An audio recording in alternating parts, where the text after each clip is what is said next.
Bhaskaran. Welcome to the waiting room. Guys. Okay lah, okay. Hey, buddy. I got through that. Your house is looking very Mediterranean there. That's a lovely yellow wall that's going on. It's very, very, very Mediterranean thing going on. Got to Thank trust, you. got to trust Ryan when it comes to aesthetics. Yeah, it's good. It's a good camera. He's got it going as well compared to our cameras. Like, obviously, So number one, the wall. When it comes to aesthetics, you gotta trust my fiance, Tasha. I was 'cause thinking it's Tasha. Yeah, I was thinking that was that's the Tasha. woman's touch. Is she It's a there? gorgeous Mine, yellow. mine's is mine though. Like, this is me. This is all me. I painted this all myself. This is all my judgment. Like, But whose order? Whose order? no. Hold on. Don't forget the labor that was hired. This is me. Don't forget the labor that was hired. If it had been Marina, this would be a fucking hippie, fucking multiple color fucking thing like our living room. Because the sitting room area and our living, or the dining room area and our living room area are right beside each other. And her dining room area is me and Brendan painted it. It's a green pastel fucking thing going on. Like, but this area is kind of like I wanted to be more like a library. So nice red because our table's a nice brown. So this is all me. but the yellow works really well, and especially with the pictures and all you've got up. It's very, very Spanish. It's very Spanish. I want to see the other. I want to see the wall opposite, Ryan. That's the reason why I'm facing this way. You see. So Ryan, how have you been on? How is COVID and how's it all? This is what we've been asking most of our guests initially. Like, how has COVID all dealt with you? Have you been dealing with it well, or? Pretty well, I would say. When it first hit back in March, I didn't know what to make of it. Like Tasha and I, we were both pretty much out of jobs because I couldn't teach anymore. I couldn't play live shows anymore, and she couldn't have any photography going on because, like, no clients could come over for shoots and all that, right? Exactly. So initially, it was kind of like headless chicken phase. And we dealt with it by playing lots of online games. I was playing a lot of GTA online. I started playing it again, and then through the sheer force of peer pressure, Tasha downloaded it as well. And our nights were basically, play game. Our days were basically watch Netflix. I would get up in the morning, have a cup of coffee, play drums. And I think towards the middle of it, all that practice was put to good use because very, very thankful for this. Chindana came out with their Create Now funding campaign. Cool. Hey, I'm just an advisor. I don't work for them. Yeah, you got something to do with this. That's right. You've got I something to do with proved it. this. I proved it for sure. You approved it. He signed off on this. He signed off One on of the many people. By the way, folks, there's a disclaimer here. There's no nepotism going on in this podcast. There's zero nepotism going on in this podcast. It's a small community. Yeah, we're a very small community. That's all coincidence. All coincidence. But yeah, that's fun. That's fantastic that the Chindana give you musicians somewhere. But it's good that you grabbed onto that output straight away, like rather than like sit about complaining or like kind of going, there's nothing worse. Like obviously you found the avenue to help yourself straight away. Like Yeah. I was very happy that happened because I think a few of my bands applied for it, and if I'm not mistaken, all of us got it. And one band in particular, Mordo Blasters, which are my closest musical buddies. The last gig we played was probably 7 years ago, I think. And what happened was, prior to the whole Chindana Create Now campaign, the funding campaign, we were just kind of sending ideas back and forth, like, hey, remember this stupid idea we recorded, God knows, 10 years ago? And then the Chindana thing came out, and we were like, hey, remember this stupid idea? Let's do something with it. So we were all like, it was full steam ahead. Essentially, COVID kind of solidified or made you kind of like going, let's stop fucking about, essentially, and just like, and then there was a reason not to stop fucking about. Like Chindana gave it, okay, we'll give you money. He's actually create some original music. So let's stop fucking Yeah, about. Like, yeah. that's really good. Like, yeah, that's. That was I definitely the really like catalyst that. for it, I feel. Yeah, I like that. Like sometimes musicians, we all know musicians need a good kick up in the ass sometimes to get them going. Like, and COVID has been probably the biggest kick up in the ass that musicians have Yep. ever got. Ever. We've all. Yep. It's been a kick up the ass for all of us. They fucking kind of hone our skills or hone something that we love doing. Like, but like, yeah. that's Exactly, really good. honing skills. This period has been the most amount of time spent practicing easily Absolutely. within the past Listen, like 10 years. Listen, like every sound engineer I know from here, Ireland, all of us around the world, like, we've been watching so many fucking like videos from like acoustics and manufacturers and Yep. desk manufacturers and whatever, anything we can get our hands on just to keep ourselves fresh and sort of in the Yeah. zone. Like, because we haven't touched the desk. Very few of us have touched. Like I've touched the desk maybe about 5 times in the last 9 months, which is so rare that you physically get your Yeah. hands on a fader. Like, so like it's just doing things to keep yourself in the zone. Like, to be able to once it all comes back, you can actually do your job properly again. Like, so. Correct. And I think like just staying in the loop of things is going to be, it's very necessary because when Absolutely. everything does come back to, well, not normal, but like when everything does resume again, the entire cycle resumes again, people are going to, I mean, it's always nice to see new things on stage. And I'm not going to go to a gig where the band I saw 1 year ago is still playing the same songs from a year ago, you know? I know. So creation yeah. of new music, like upping your skills, that's Yeah, all very absolutely. necessary. You want everybody like they've moved on a wee bit, just that one step further, just that Yep, one step yep. beyond. So The stage and the studios are gonna smell better a bit, lah. Yep. Might smell like mold, though. For sure. Right. Ryan, you mentioned you were, you play for a few different bands, right? Can you share a little bit about some of the bands? I mean, just now before coming on the show, I was thinking, okay, what are the bands Ryan you plays just for? I know like I had 3 in my head today, but like because I was going to mention Yeah. the fact he played in so many bands, and then he just mentioned a band I never heard of. So that's 4. Chiri, I've never heard of that Chiri, band. Chiri. It's because I knew obviously about Jamero, I knew about Bezo, and I knew about Trophy Knives, and then you just mentioned that Yep. 4th band. I've never heard of that. What is it? But Chirin Chirina. He was a cigarette too, by the way. No. He was in the cigarettes for 1 gig. Remember, 11 years. Yes. Like, Is he still did. it you and Ravi? Do you and Ravi Shankar get together and just go like, okay, we'll just take over all the bands in Malaysia? Like, is it just a two of you just Hey, get no, together? Like, Ravi follow Ryan. it's just like two E's. Like, who's playing drums for alternative bands in Malaysia? Oh, it's either Ravi Shankar or Ryan. Like, yeah, that's it. I popped by Ravi's studio the other day. Siren, Studio, yeah. and it's Shout out to gorgeous, Siren. yeah. Shout out to Siren Studios. Anybody wants to go? Sharon, sure. Yeah. Just criticize. Terrible fella, Brendan. Like Brendan, he's such a. It's looking like a very promising studio. They have like That's 2 good, fantastic. great drum kits there. Yeah, it looks like Yeah. a nice place to create stuff. Okay. Okay, bands I play with. So the band I mentioned just now, Mordo Blasters, that has become more of a passion project because I think we started that band. Isaac and I started that band back when we were, I think, fresh out of high school, and we started writing together. He had a really old Zoom recorder that was handed down to him, and it used to record on one of those proprietary Zoom memory cards, Yeah, I which you remember can't those. find anymore. Yeah, I remember and those, so if yeah. you fuck up that card, You're you fucked. can't use the thing Yeah, anymore. you're fucked. Yeah, exactly. So I think we started recording some ideas on that, and that kind of grew into a 4-man band of Mordo Blasters, which was Isaac, Wei Ming on guitar, Joe Loy on bass, and myself on drums. Okay, and the singing duties would be between Isaac and myself, the writers.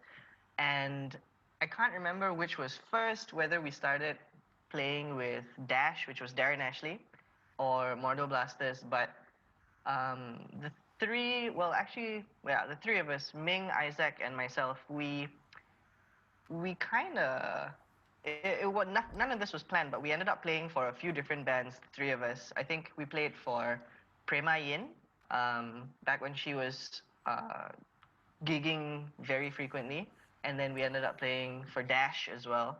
and then for Mordo Blasters.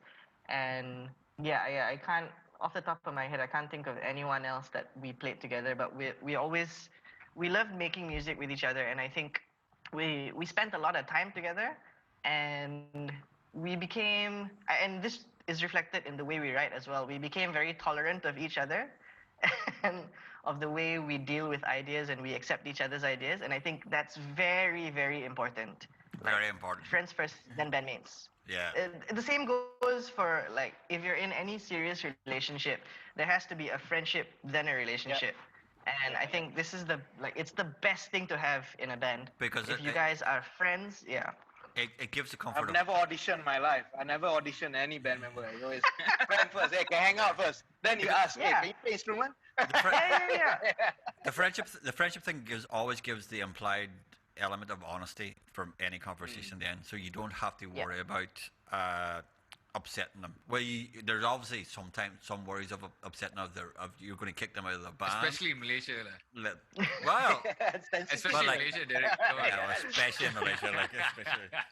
It's very passive aggressive, but like usually you wanted friendship first, because at least then you can just look at your friend and go, no, that's fucking shit, or that's not and then you can move on pretty quickly, rather than if you aren't friends and you're playing music and you're writing stuff, and then everybody gets to there's always a small wee group who will get together behind the scenes and going like, well, this is not working, we need to tell them it's not working, but like, how are we going to tell them it's not working, sort of thing, like, where you're like going like, oh god, rather it should be done there and then, that's not working, let's move on.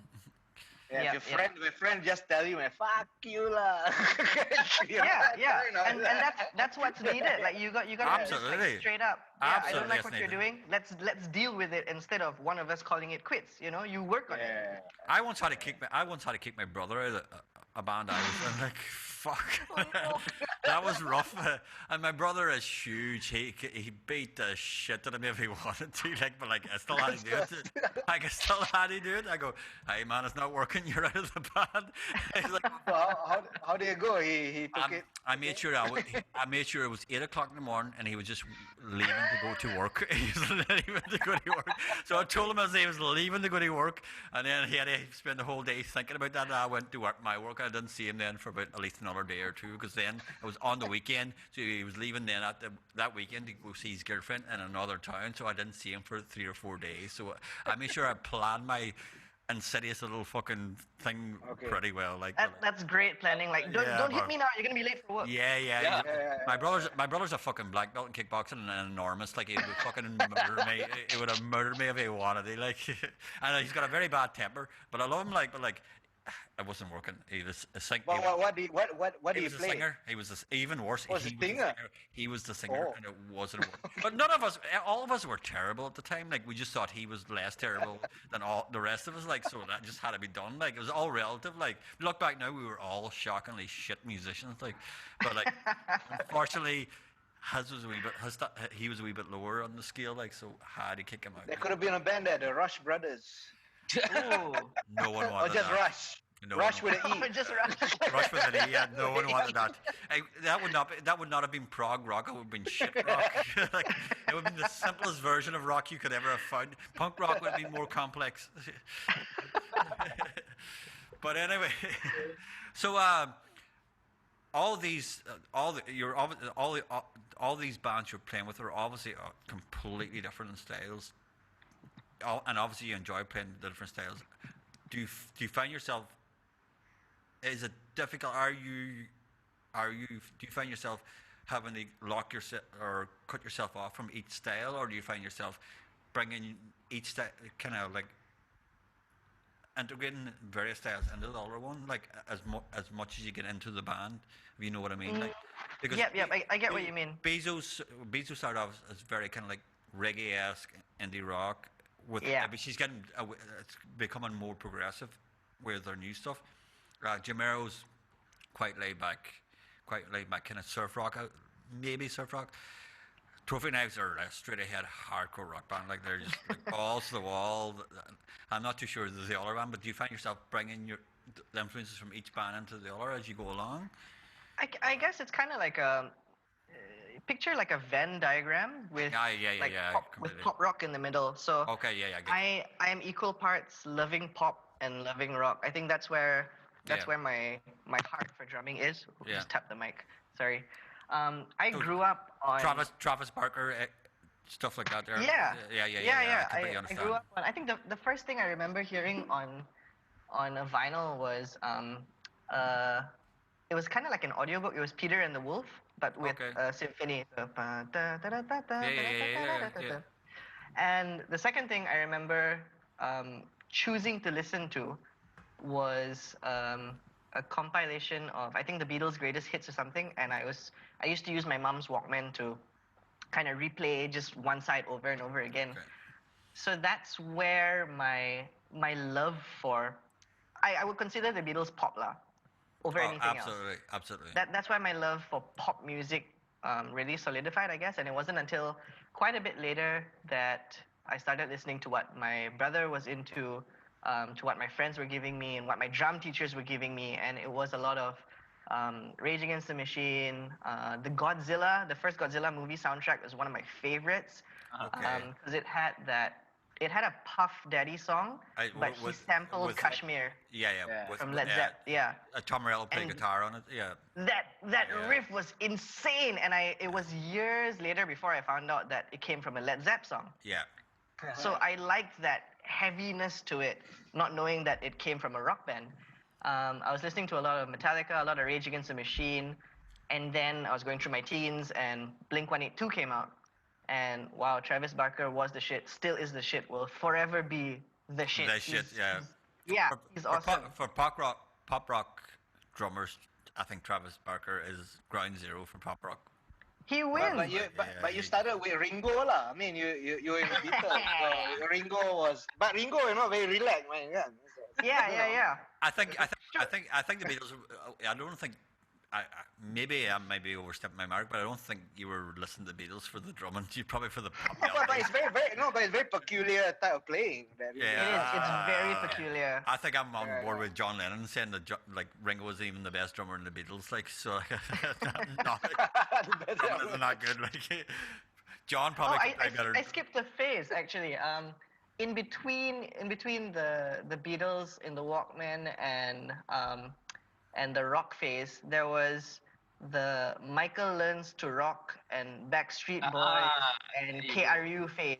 Okay, all of which you can talk to Brendan about that. He's the boy band he's in the boy band of the I podcast. love boy bands. You can talk to like Brendan about Backstreet Boys. Which one is it? I think Brendan, Backstreet's back. Brendan, unmute your microphone. Brendan, unmute your microphone.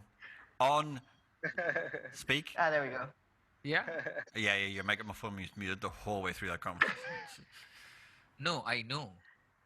Your microphone I is wasn't muted. trying. Yeah, I wasn't. I was talking, but I wasn't talking to Ryan. Sorry. No. I know it's mute. No, I'm here on point. Okay. I'm on point. Okay. I'm I on think point. Derek should just have like a Hopefully, what do you call yeah, it? I should have General a mixer yeah, for just everyone. just fade Like, everybody mute and out. unmute everyone. No, but nothing was interrupted, right? But we No, were, no. we were trying to bring you into the conversation, and you were. Oh, your no. silence You're silence not- was very loud. Your Yeah, lips, your silence- your lips are moving. There was nothing happening. We go like, what's going on? Sometimes I'm just smacking my lips. Hey, But anyway, but tell me continue. about, Ryan, continue, but tell me please. about your boy band phase. Was that into the more performative side, or what was you into it? I don't know what it was actually because I can't remember watching a lot of music videos very much. Okay. I think it was a lot of just the singing, and I don't even think it was anything to do with the harmonies because I didn't understand what it was at the time. It was just the fact that it was singing and I enjoyed singing. I entered, I think I was learning electron at the time in piano in Yamaha Music School in Bangsar. And, they have these recitals and everything. And Yeah. this recital / Christmas contest or whatever took place in Hangkyu Jaya, which is now Bangsa Village. Oh, And Hangkyu Jaya, I haven't that name in ages. Hangkyu Jaya, right? So I went up, I signed up and I sang Paint My Love by Michael Learns to Rock. Yeah. I think that's the first time I ever stepped foot on stage. Who are Michael Rock? What is that? Yeah, correct. Michael Learns to Rock. What? Michael Yeah, and Danish Rock band is- that found a career in Malaysia. in Malaysia. Yeah. What is it? Are they a band? What is? Oh, What, they're a Band, band. 4-piece. Derek, you just asked what is Michael Learns Rock? yeah. Where are they How from? dare you? The They're rest like of the world the doesn't know best about boy Michael band Learns ever, Rock. Come on. That's true. No one And else actually, knows about actual Michael and band that plays instruments. I've never heard of them. Where are they from? They are like they Yeah, play in Denmark, they play Danish. in Genting a lot now, lah. See, of they're from Denmark, then European bands are very Yeah. strange. But They're you very, very, definitely very know their strange. songs, lah, Derek. No, Yeah. No, I've you never would have heard heard of it. You European probably band. went to the mall. I He's mean, always playing the mall. it was really So hard who's for gonna belt out- really who's hard gonna for belt out a European Michael bands Learns to. Rock number now? It was really hard for European bands to fucking get into the UK or Ireland market. Really, really Come to hard. Malaysia. Come to Malaysia. Yeah, and you take- had to be. Yeah, come You to had to be States. like. You had to be huge. You had to be a band like Rammstein or something like that there, or Aha. To They're break definitely it not out. Like, Rammstein. And I don't think we'll ever get to see Rammstein in Malaysia, lah. no, Yeah. absolutely not. But you Like, get the Michael Learns Rock all the time. Michael Learns Rock all the time. Michael Learns. I've never heard of them. You gotta check him out. What's the first line of Pain My Love, Ryan? Come on, what is it? Huh? From my youngest days till I But met I'm older. For me was the actor. For me was the actor. Ah, Oh, correct. Oh, So you knew about this band too, Asmel, back in the day. How? You will hear it everywhere, dude. You can't escape it. It's on everywhere. On TV. Derek, you have on- to Yeah, go seriously. into Michael Learns Rock, lah. Yeah, Come on, not I'm- this 90s. I'm Yeah. 44 years old. I've never heard of this band. Well, you're lucky.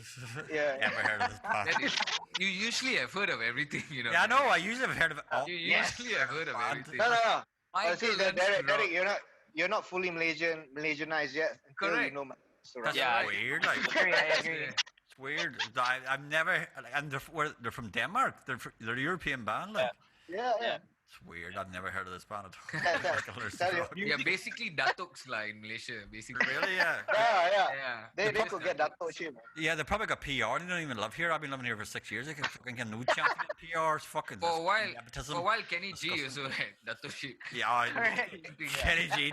Let's not start. Let's not go to They that all road of probably hell. married Malaysians. They all probably And what's his married name, Malaysians. Richard Clayderman. Richard, Oh. my first gig in Malaysia that Marina took me to was Richard Clayderman. This is what it was. I'm sure Richard Kahneman lives in USJ. It was lah, for it was sure. it was the it was the open park in KL. You know, the one. It's got a kind of amphitheater. There's Oh. an amphitheater down. It's a park in KL, and there's an amphitheater. Tasik Perdana. Taman Tasik Perdana there. Yeah. And it was Yeah. it was Sheila Majid and Richard Clearman. Okay. Wow. Marina loves. My wife's a huge Sheila Majid fan. Obviously, like she wanted to go see that. And Richard Clearman came on afterwards.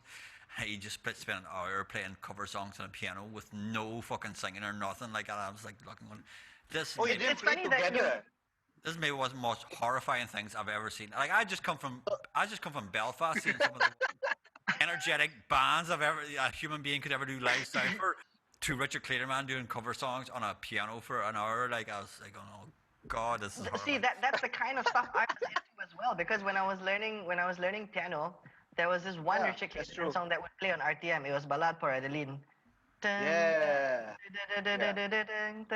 Oh yeah, that one. Yeah. He played that. And I wanted to play that song so bad, but I never got Good, that man. far in my Good. Hey, piano dude, life. Well done. all these guys, their the royalties. fact you never to go learned to out, play got- that song is great. Well done. Richard, You've succeeded as a Clayderman, musician. Ma- You've succeeded as Richard Clayderman, Michael and Surrock, all their royalties, they should give half of it to Malaysia, man. I think so, yeah. 'Cause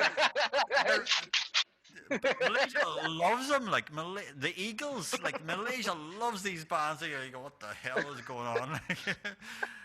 What happened to it's in 1980? I came to Malaysia when it's 1985 all over again. What the fuck is going on? And then I realized, and then I got into the actual proper music scene and realized there's so much talent in Malaysia, and they're not into that sort of music. So I was like, going, thank God. But yeah, when I first moved here, that was the sort of first introduction. I was like going, huh? Richard Clearman, what the fuck? Yeah. What is happening? Hey, but speaking of Michael Surrock, the actor, Ryan, you acted what? Remember a bit? I mean, you still do that? I mean, hey, He dude, he won an award.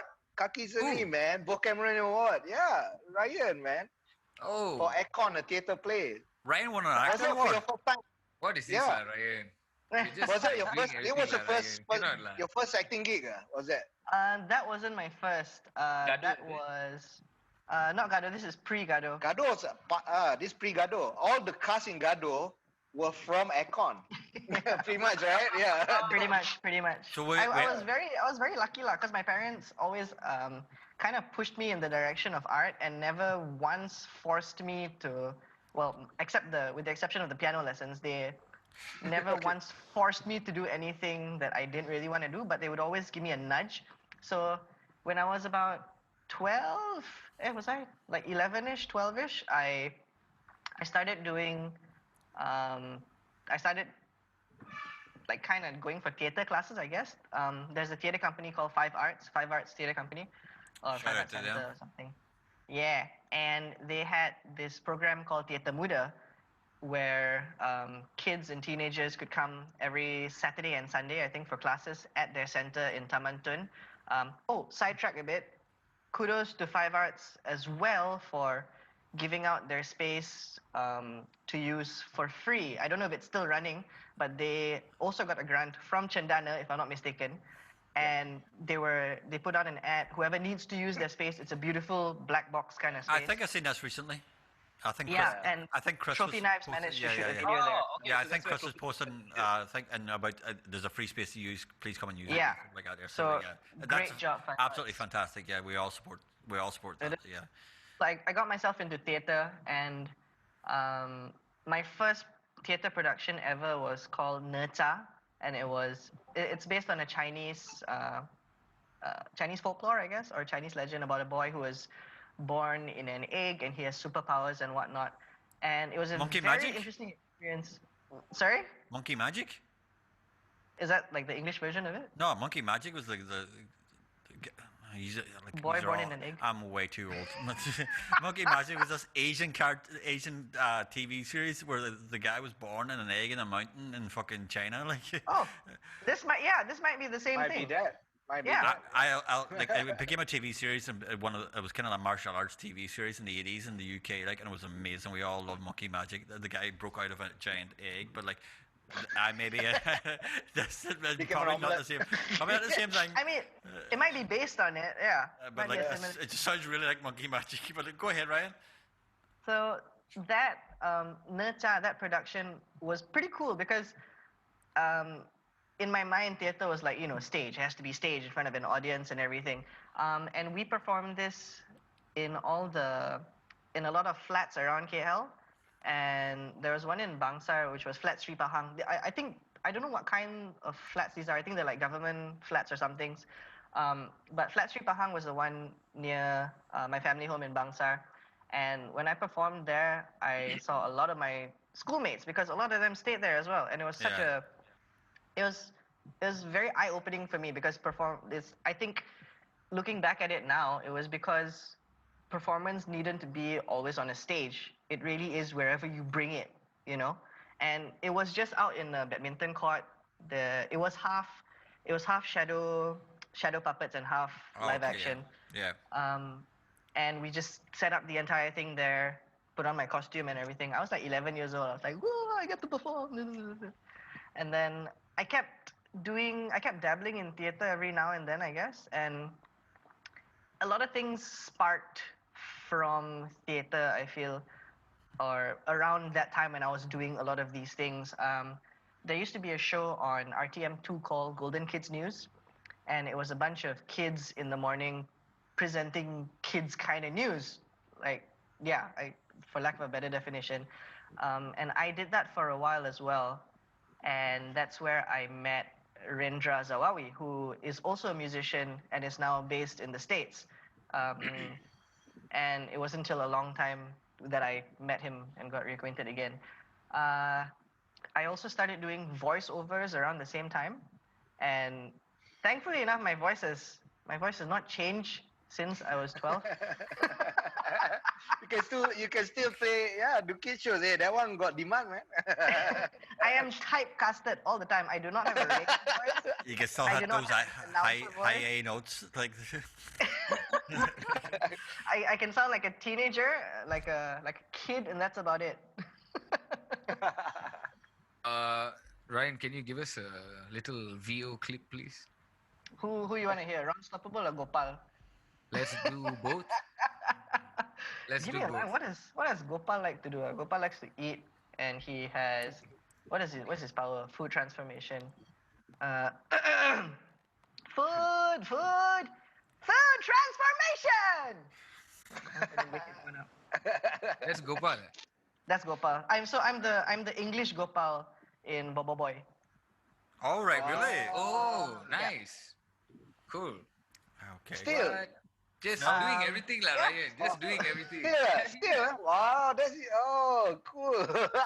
Okay, so the things that I've continued doing are the things that I have found a balance between enjoyment and also making a living, which Charlie I'm McCann. very, very, Charlie very McCann. fortunate to Yeah. have found. Which That's is good, the fact that you actually enjoy doing the Charlie Mack and stuff is fantastic as well. Like Exactly, exactly. Especially like when you're doing stuff like voiceovers for cartoons that become pretty famous and pretty well known. That's really good. Like And I It's love the cartoons. biggest thing in Malaysia, right?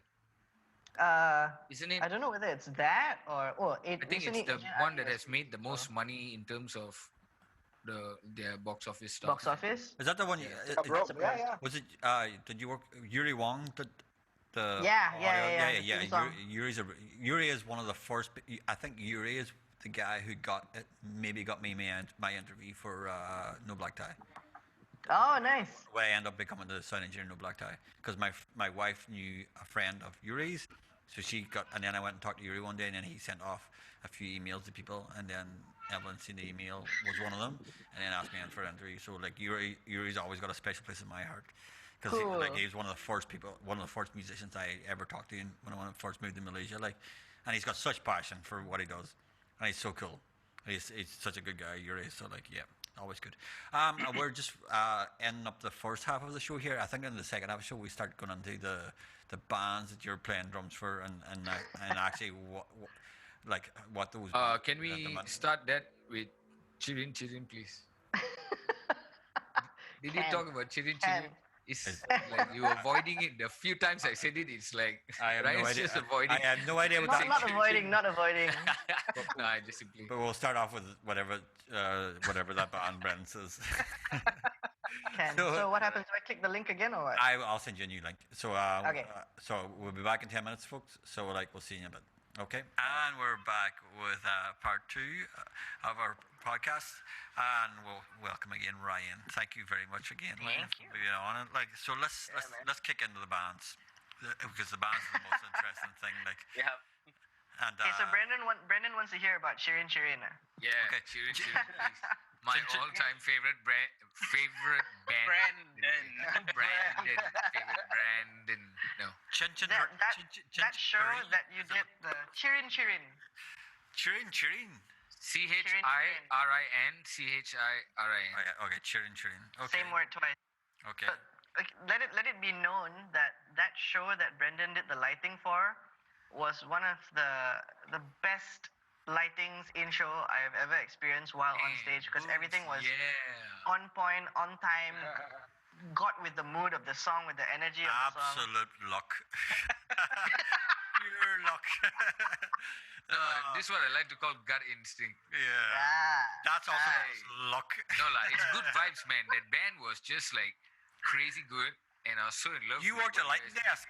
Hold on a minute. You worked a lighting did. desk. Yeah, I was doing sound and lights. Come on. Where was was this double Mordecai? DT. Yeah. Yeah. It's really correct. All right. That's okay. I taught Brendan how to do lights and sound Mordecai. So You know. I'll take credit for that. I'll give you sound. I'll take credit I'll for give you all sound. that.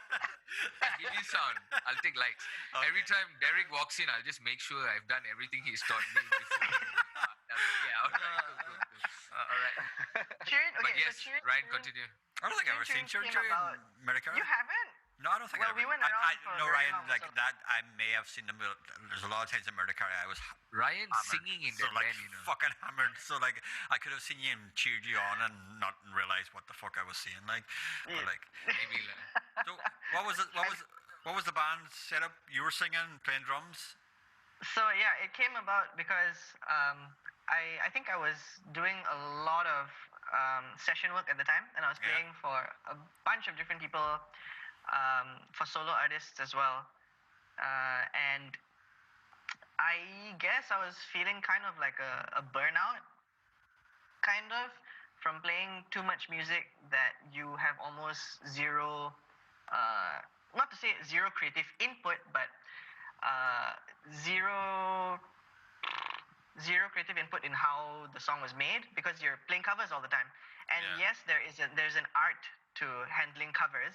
Oh, absolutely. I would say I'm not very well versed in that art yet. And so it was due to a burnout of sorts, I guess, and I decided, you know what, I need to switch something up. I've always loved playing guitar, and I don't do it very well. I learned from Isaac and Ming.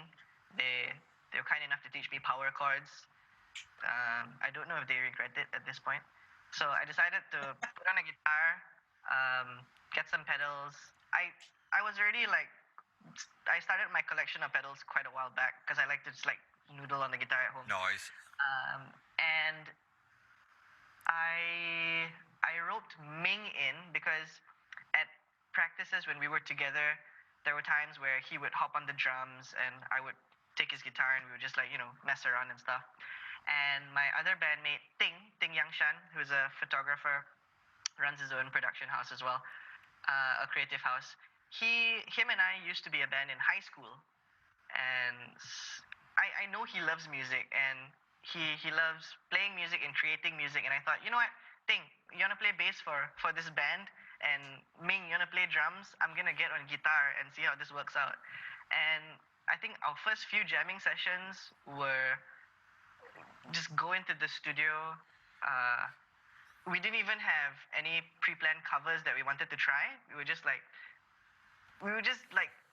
also again, I guess headless chickens because I was doing what I was playing guitar to the best of my capabilities. Ming was playing drums to the best of his capabilities, and likewise for Ting as well. And I think we all found some kind of common ground within our ceiling of capabilities, and that's You're when improving. You're improving, yeah. yeah, exactly. And we took ideas. And another good practice that I can't remember where this came from was I always used to bring a Zoom recorder to rehearsals, especially when the creative process would run, and I used to just let the recorder run for like an hour or 2 hours, and then like I guess put timestamps on it, like, oh, okay, that's a nice riff. What time is it now? Blah blah blah. Okay, make a note of it. It's timestamp, 1 hour and 30 minutes on the Zoom recorder, and then we go back and pick those out. And I think what those jamming sessions led up to was a three-song EP that we released. Another beautiful thing about Shirin was that I feel like it really tested Reza, as in Reza Saleh's. It tested how brave he was because Whoa. I would always reach out to him Hold on. whenever. How did Reza Saleh come into the equation? So he gig organizer, right? And he was organizing feedback open mic nights at the time, and he was always looking In for the people laundry. to. In laundry. This was post laundry, so this was at the B. Oh, the B. Yeah. Okay. Yeah, the B's at the time. There was one in Jaya one and. Which one was it in? The one in Publica or the one in Jaya one? So I think we did one in Jaya one and one in Publica, or a couple at each, I think. And I love doing this to him because he never knows what's gonna happen. I just sent him a message saying, "Hey, I have this band. Do you wanna put us up?" And I salute him because he's trusted me, and I feel like our nights haven't always gone as smooth because we're three idiots on stage, kind of shouting into the mic and doing stupid things. But thank you, Reza Saleh, for. Shout out to Reza. Shout out to Reza. I think Reza. That was really. Sorry. Reza has the stress of about every Malaysian musician on stage. Like he's done it all. We all respect Reza for what he's done and how he's helped the scene. Sure. Hey, I'm still a stupid blur just going on stage too. You don't simply No, he's just going there. Yeah. Hey. Reza. That's what's great. You just. books about you somewhere.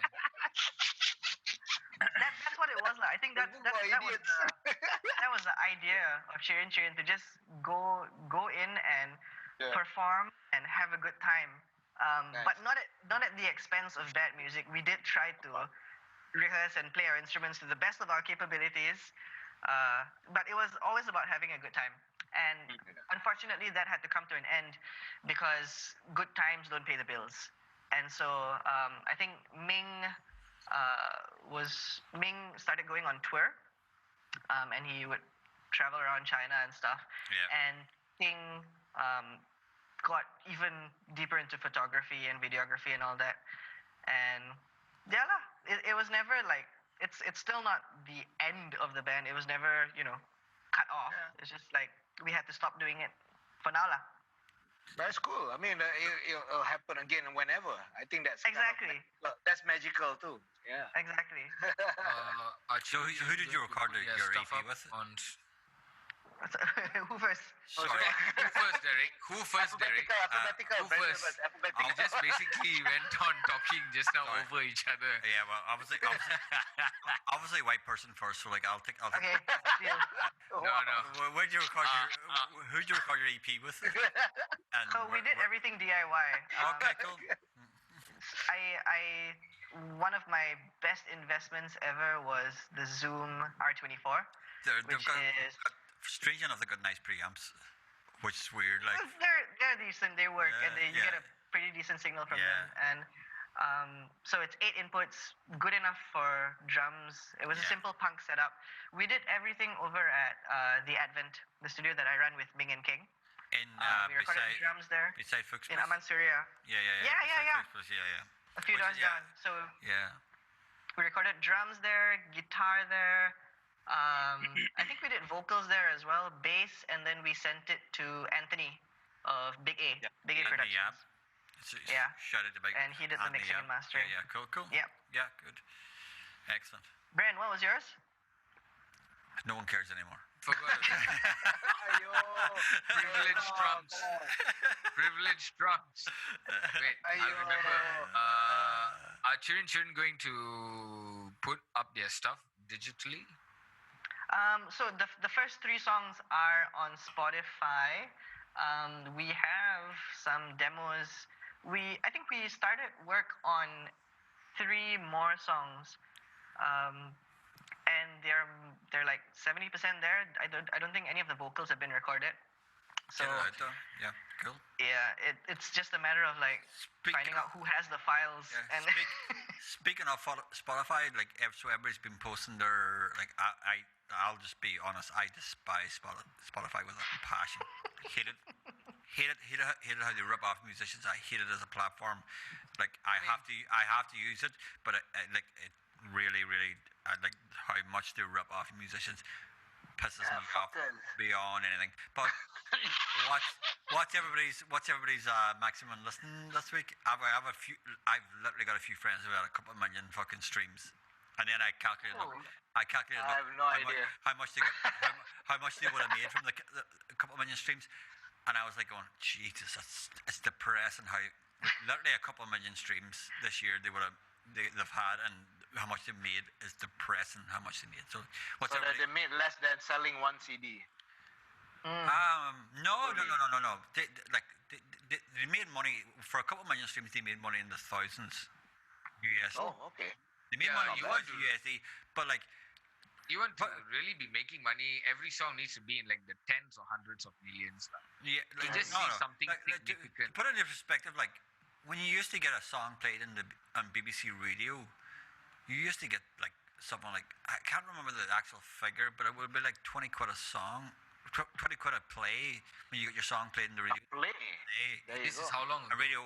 Radio 1, the BBC back in the day. If you got your song played, you get something like 21. Like now multiply that by 1. Like say you got a million plays of your song at Radio 1. That means you got 20 million quid for every play. Like which Yeah. I don't expect that to happen on Spotify. I just don't. I'm not that naive. Yeah. But like Yeah. I think that if a band gets a million plays on Spotify, they should get enough, or an artist, they should get enough money that they can live on for a year. You should get 1 ringgit, one play, man. Yeah, That's like 1 really- ringgit, 1 play. Like if you got 1 ringgit for 1 play, you got a million. 1 ringgit, 1 play. What Like I are said- we rich, lah, bro? That's a million. Don't. It's literally a million ringgit for the band or the artist, and that makes Wow. that makes living as an original professional musician viable, and it's the But then original. It's the, then the Spotify CEO cannot be a CEO, cannot live the CEO lifestyle. yeah, I That's don't. too expensive. Lah. $1 a play is too much, lah. I've got a friend who works. Yeah. I've got a friend who works for Spotify. He works for Spotify in Sweden, and we get in this argument all the time. He sends me messages going, Wow, this is imagine that. $1 a play. he sends me messages about going like, this is that's an idea. what I've implanted Spotify that. is like. I'm like going like, fuck, it's ridiculous. But anyway, what's all your Just start a streaming service now where we pay people $1 per play. what's It'll last Let's 2 just do it. weeks. no? Just It shouldn't all be one. the 5 of us here will make some money. Man. It should be one rank. Yeah. It should be one rank up a street. It should be like, in my opinion, and I can't figure out why a streaming service, any streaming service can't do it. It should be like a 50% cut. We're providing the platform. You're providing the music. Here's a 50-50. I've yet to somebody tell me that the reason why that the streaming service can't provide a 50-50 cut with the musicians who are literally making the streaming service the billions that they're making. Because the owner of Spotify is a billionaire. We all know he's a billionaire. There's no musician we know who's a fucking billionaire. Now, what's the fucking problem with that picture? No, What's the problem with that picture? Like, look at the guy who hacked the system and found it. The guy who founded Napster.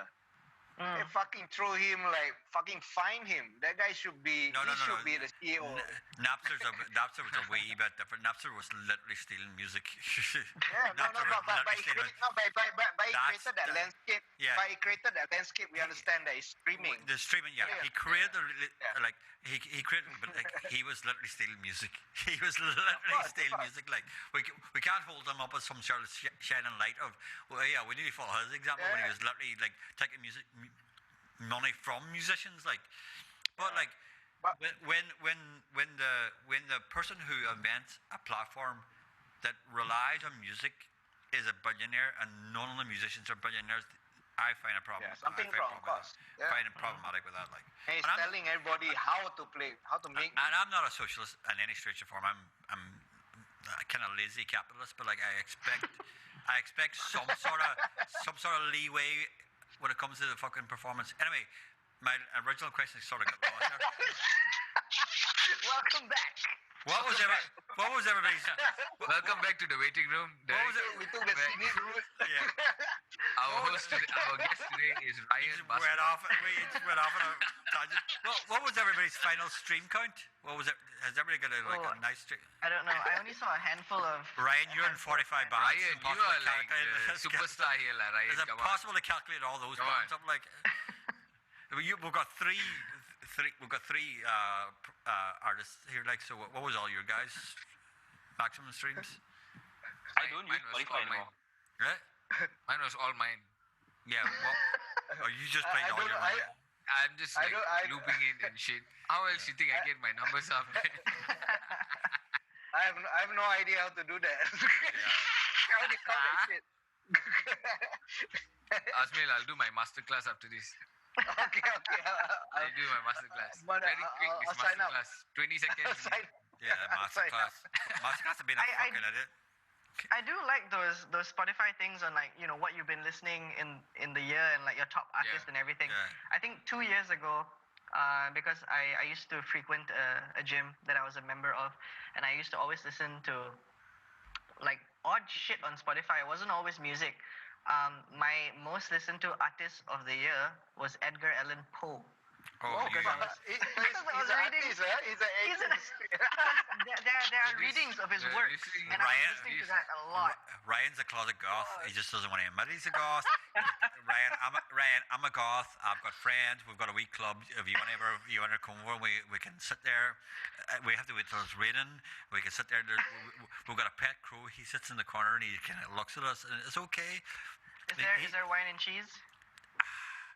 It's Can kind of there like be wine and cheese? Not really So you got a cheese. yellow wall behind you. It's not really cheese, like, but we've got a pet crow. Deep fried He sort of crows. He sort of goes caca, and we read poetry to each other. It's okay, Ryan. You wanna come in there, wee club? You're okay.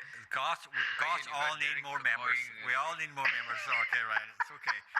Come into our club, like we're fine. Like, hey girl. Even I'm a goth. I am a goth, but I don't listen. I don't listen to Edgar and Poe in the gym. Like I listen to Joe Rogan. I listen to Joe Rogan in the gym. I listen to Joe Rogan in the gym, but I don't listen to Poe. Like listen to Poe in the gym. That's you must have some. That must be some sort of self-reflect and stuff. Like I'm not lifting heavy enough. Fuck this shit. No. But are you listening to the words he's saying, or is it the way whoever's reading it? Well, It Poe's was- not saying it it. was one of- that, right? Yeah. It was one of those lists. It was definitely not active listening. It was passive listening. And it was. I just felt like Who was listening narrating? to. Who Gosh, I was don't know. narrating? I don't know. I can't remember. I got Like you know, like Sean Penn narrated Bob Dylan's book. You know, it's like that's a brilliant choice, man. Like Imagine fucking that, smart. Sean God fucking Penn got is Sean talking Penn. to The only person I would want narrating Poe would be Stephen Fry. Even Fry. Would be Oh. fantastic narrating Edgar Allan Poe. Like, Are you a fan of QI as well, Derek? yeah, absolutely, of course. Like, I love QI. Stephen Fry's like. Listen, I've been a fan of Stephen Fry since Friend. Blackadder. A friend of Fi. In the Friend of 80s, like a fan of Fry. Yeah, it's very difficult. But Let me laugh. Stephen Fry is one of the best intellectuals like on planet Earth. Yeah. And like he's been a fantastic comedian since Blackadder, since those early '80s post punk comedians that came through in the early '80s. But he's fantastic. But yeah, All around. Still Fry would be fantastic of doing a Poe. Mhm. Absolutely. So who did the poll? Who did the poll that you were listening to? Is that I have no idea. No idea. I don't think But- there's anyone that I recognize the name. interesting, huh? Was that random or just like because it wasn't too, you know, like It was. how's the reading like? Okay, so I was listening to. It went from a podcast to something else, and then things that you might like or something, and I just happened to click on this collection of readings. I can't, like, to be honest, I can't really remember it. I can't remember any of it.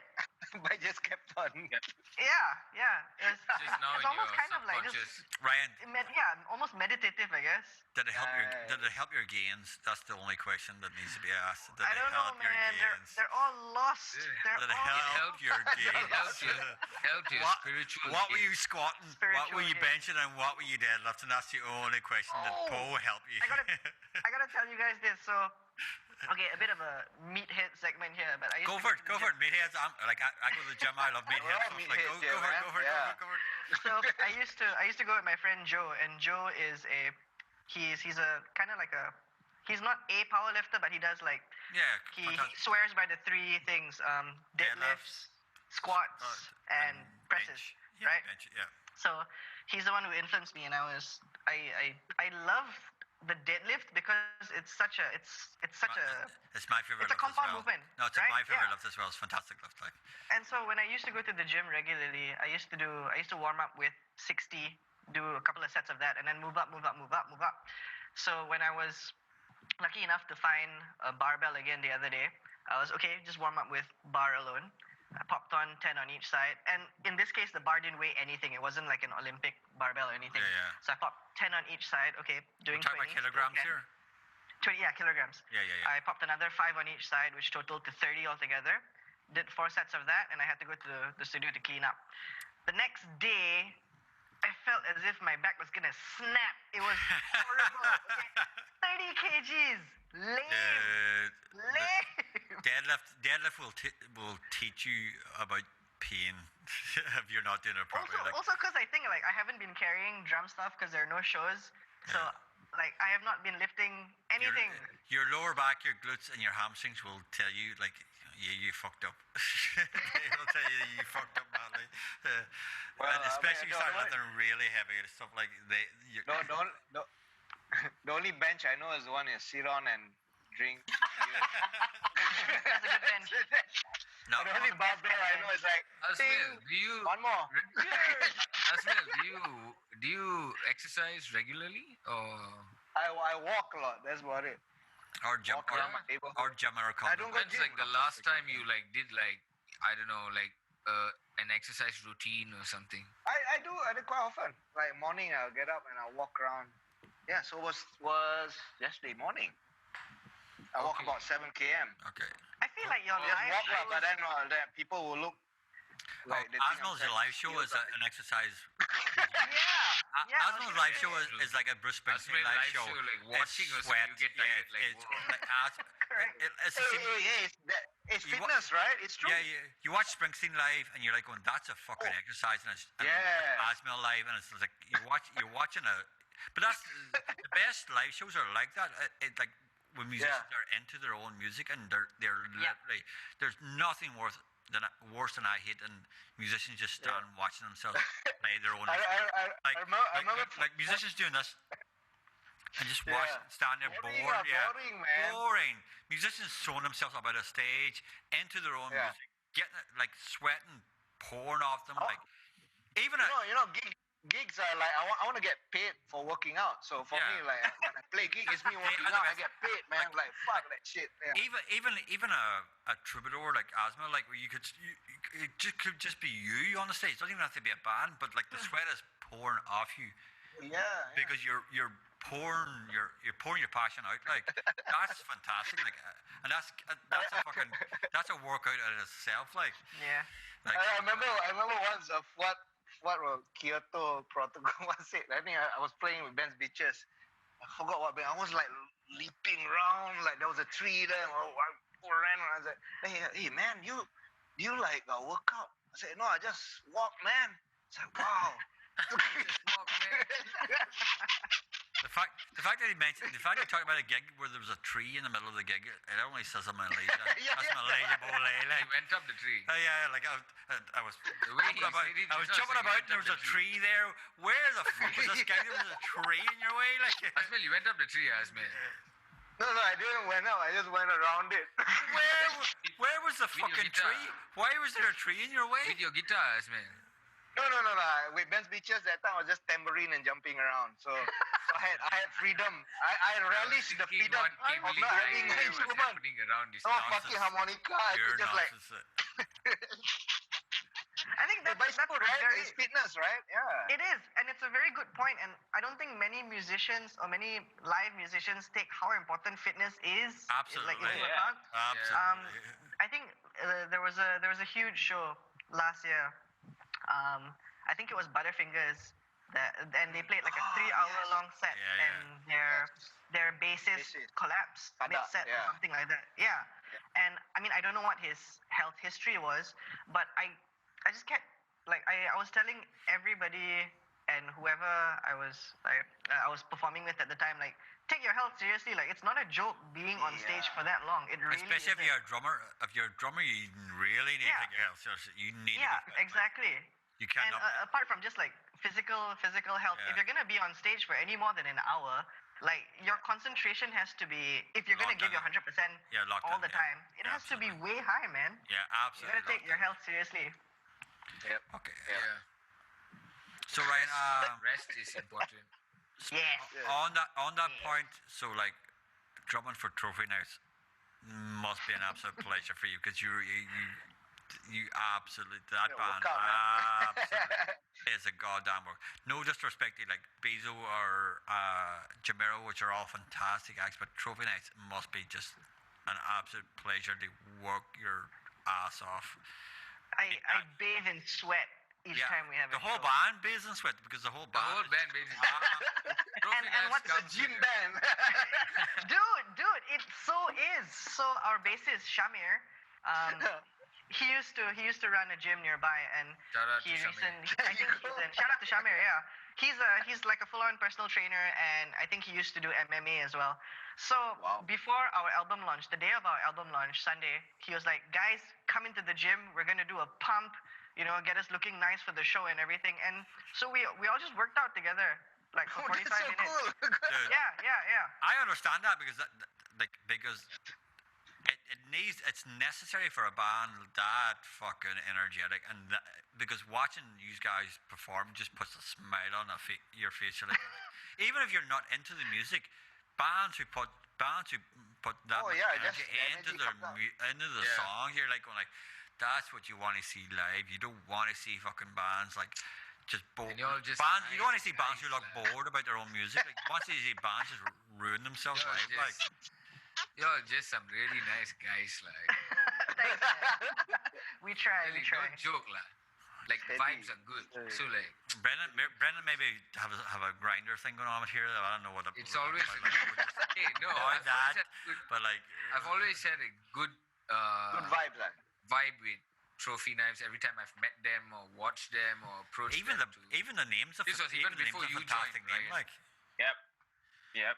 So they've always been like very like Vinesh. They've all just been very like They're all good to sweethearts, work lah. with, very down to earth. Just a bunch of I- nice I was- guys, and then they go I on was a stage fan and of the fucking band. lose it, man. I'm like, Ah. that's crazy. So I was a fan of Oh, the you're a band fan of before I band first. joined. Yeah. And I used to wear a Trophy Knives t-shirt like almost everywhere.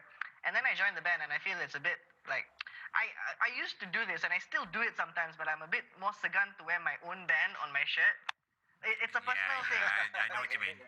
But I love merch, you know, and even if it's my own merch, I love the fact that it's merch. Did you find it difficult coming into these bands and wanting to put your own ideas across as not the original drummer? It's because it's easier when it's your band, you're the original drummer, and but coming in as a hired gun originally, but people are obviously hiring you because they want you as part of their music. Do you find it difficult initially, or do you find it are you quite vocal initially about your own ideas about music, so you're quite comfortable about coming across with that? If we're talking about difficulty, I think for any band that I step into, the initial difficulty is always finding where I stand with the members of the band. Okay. And how much they will tolerate of my input, and how much I will tolerate of what they ask me to do. And the difficulty lies in finding the boundaries between the members of the band. Yes, Yes, yeah, exactly. Yeah, absolutely. And I think with all the bands that I've stepped into, with Jumero, it's those two fellas are damn chill out, okay? No, they're so chill. They're horizontal like that. They're like we come across, man. Like, but chill not at the expense of quality. So no, that's absolutely what, not. that's what I love. Yeah. Yeah, the style is still there. They can be chill, but the bandana is always in place, man. Shout out to the Jamero guys, because we all know them. We all love them, and we know those guys, and they're two of the nicest guys in the world. Like, so, like, we know what the whole Jamero vibe is. The fucking the beach, fucking like the Bermuda shorts thing. Like, it's just like going like, let's just chill out. We're all okay. Like, Let's even play at the The beach. vibe is there. yeah, the vibe's there. With Trophy Knives, it was similar because I believe Sunny, the guitarist, was always the one who programmed the drums and kind of gave the skeleton of how the drum should sound. And this was my first time, I believe, coming into a band and learning parts. Okay. That weren't. That's always a good thing, weren't- like where you actually the parts are there and you have to actually like live up to the parts. Yeah. And what I enjoyed was I actually loved these parts because Sunny himself is a drummer. So he knows his stuff and he knows what goes well and everything. So that first album we recorded, Glass Ceiling, a lot of it was based on Sunny's skeleton, and then I came in and I kind of added my own stuff. But the genius of the drums is Sunny's. Okay. Like, I will give that to him.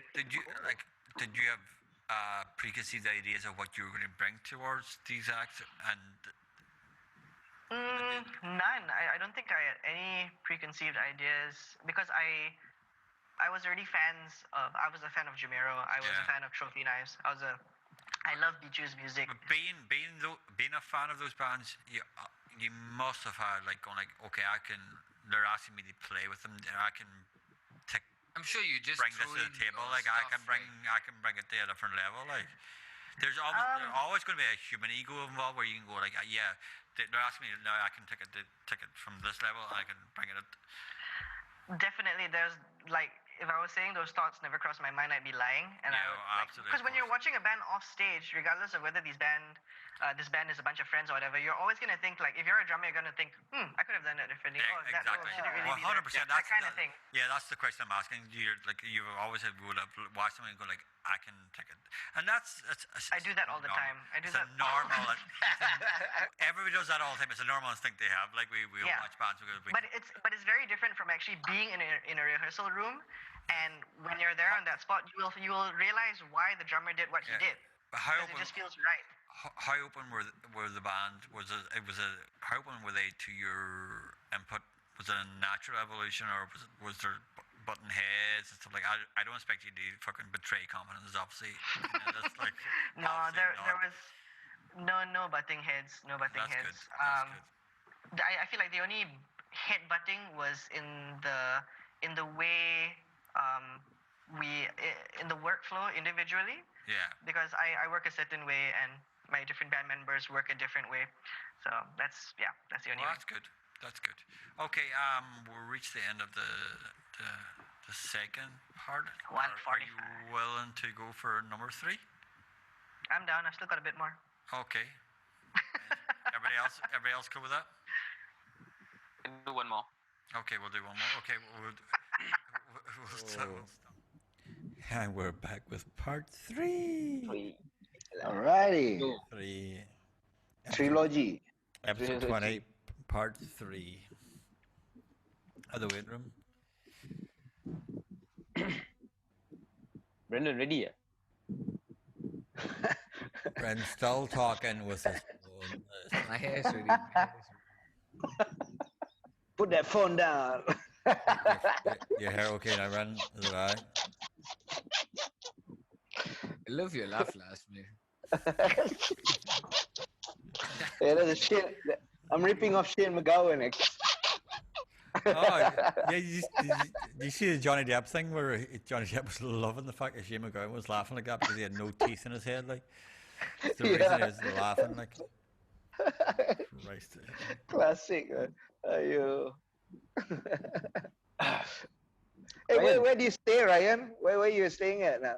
I stay in KL. So I grew up in Bangsar, and my family home is still there. My parents still live in Bangsar, but now I'm staying with Tasha in KL.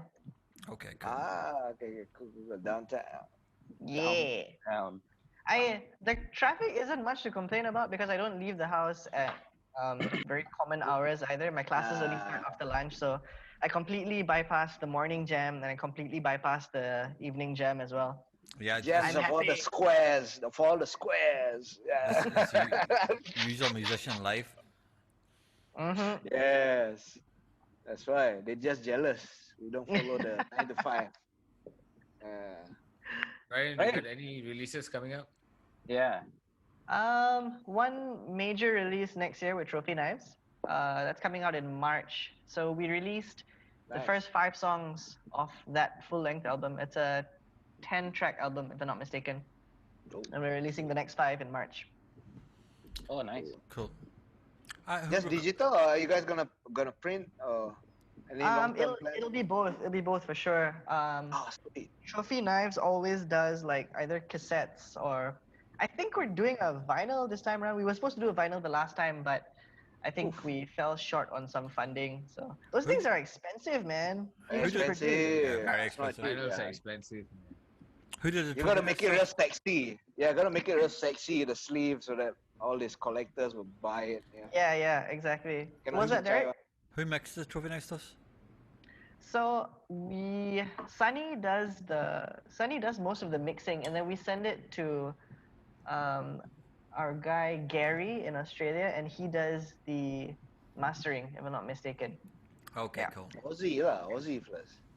Aussie guy. But yeah, Sunny is like a one-stop shop for recording.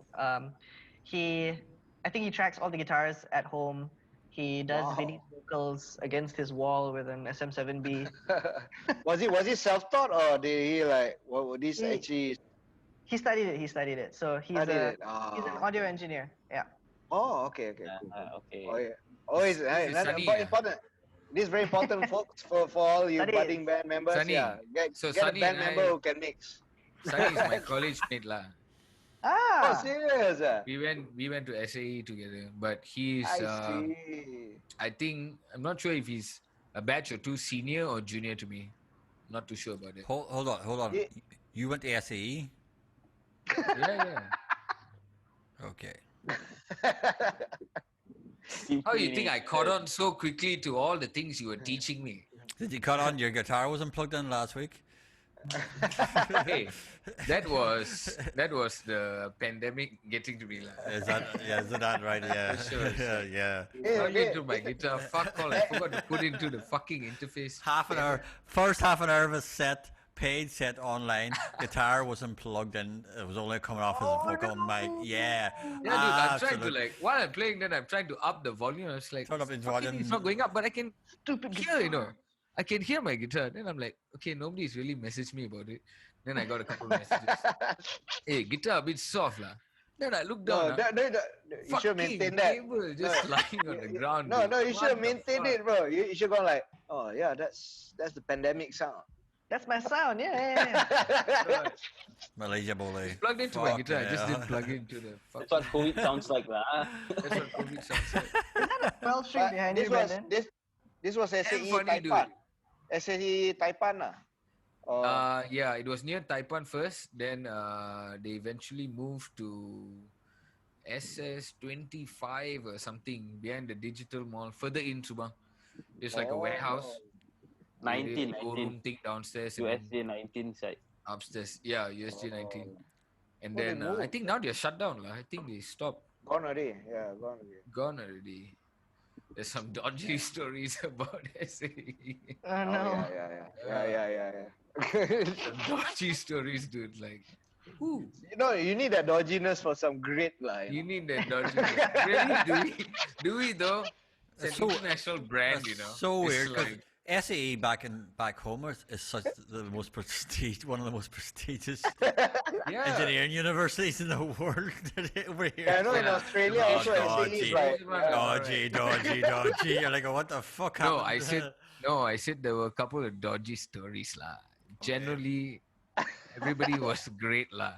There were great lecturers when I joined. The school was small, so like it's hard to get distracted with anything else, lah. You want to tell us a dodgy story that we can edit out after the fact? We can edit out next week. You're upset about it, or someone's going to sue you. There was something Edit about that shit out, somebody. There was something about somebody selling the certs, lah. That's just Malaysia, for fuck's sake. That's fucking nothing. Yeah. I feel like that's a Malaysian thing. Yeah. My wife was telling me about today about Oh, fucking yes. friends who paid for their fucking driving license. It's another Tuesday. Fucking hell. I think all drivers in Malaysia, like they pay for their driver's license whether they know it or not. Like part of the money that you pay for the package already goes to some bribes. Yeah. I think Yeah, that's I get Yes, Yeah. by default.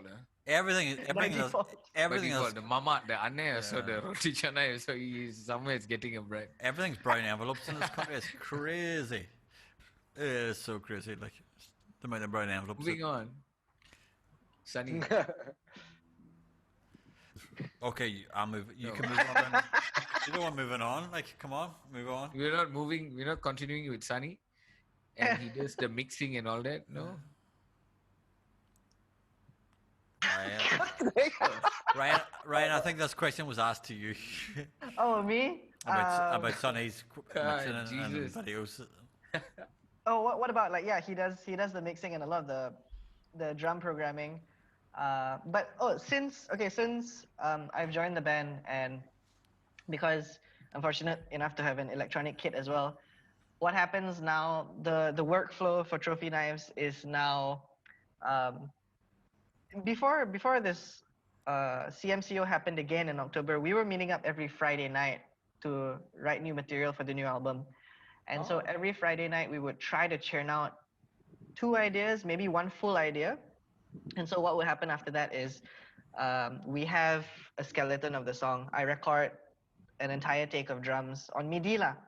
And I would send it to him and he would, just chop it up and use whatever he wants and then send it to the group.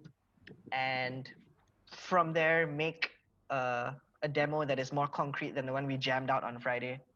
And I love this process of like sending and receiving, although it's not in real time. And I shared a similar process with Isaac and Ming with Mortal Blasters because it was always kind of like getting a present.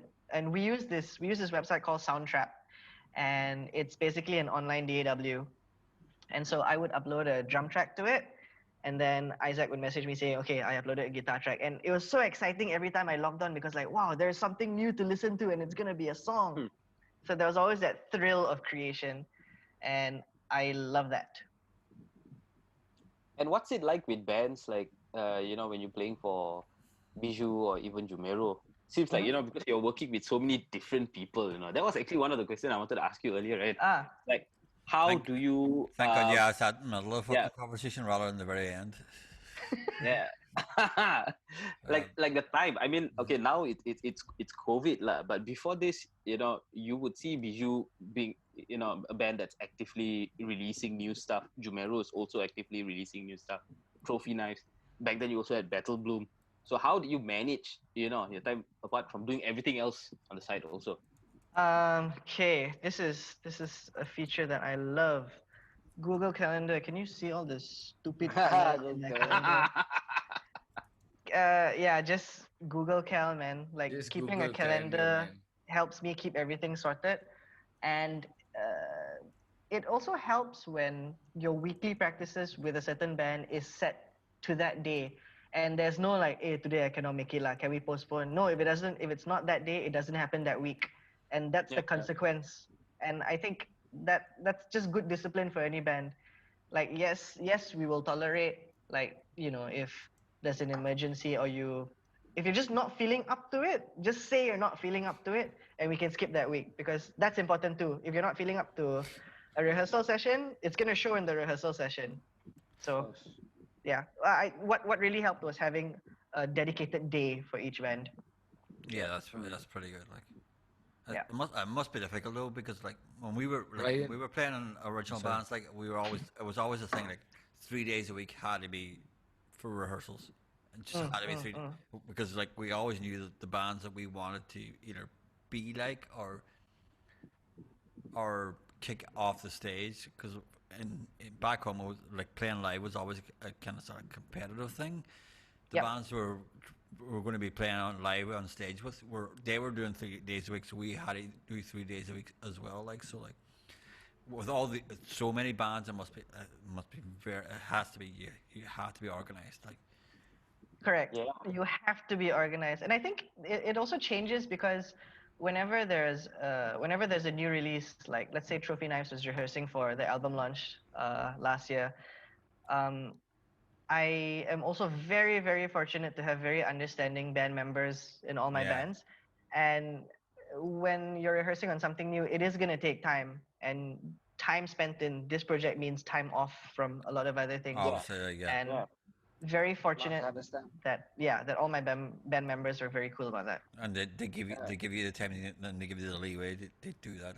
That's pretty cool. Yeah, like, that's pretty cool. Can't act like a jealous girlfriend. Yeah, because why you with them all the time? It's musicians. Why with that other girlfriend? Why you lucky got so many girlfriends? Egos definitely get involved because the musicians like she start going like, oh, what's going on there? Like what's going on there? Like why you spend so much time with them? You know, like us anymore, blah blah blah. You're like, oh, for sure. But I think it also helps that it's like all the bands that I'm in are in such different markets. I think like we're all chasing the dream of becoming popular and becoming like self-sustaining and everything, but it's vastly different markets. I believe completely different markets. Like that's the thing about all the bands you're in. Like they are so different. They can't be competing bands, lah. Yeah. Like it's very rare. It's very rare you're going to be on the same stage as like Trophy Knives or are going to be on the same Trophy Knives on the same stage. Unless you play a Brendan the Cruise fucking gig, and then it's a possibility you're all. See, Ryan, you know what I was just going to do, right? What? I wanted to ask if you got room for one more band. Come on, Why not? Come on, I think you and I have not played together, We haven't. We actually haven't. Okay. So this is going to happen, January. I'm going to message you, Come over, man. Come over and jam. But when you play with Brandon, just like bit of hi-hat action je lah, or like Fuck that. I'm gonna take a tambourine and start running acoustic around stuff. trees. Hey, janji lah. Janji main. Alright.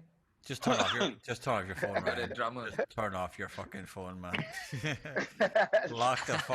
block the number right now. Like it'll save you hours of pain. I'm already spamming Ryan. Poor guy. Sorry, you were also doing a lot of session work also for lots of other bands, right? Not just the regular bands that you play for. I think you session for like Estrange and all that. Yeah. Right? Even Bittersweet, right? Bittersweet. Bro, Bittersweet at one point, yeah. Do you still do that? Not so much anymore.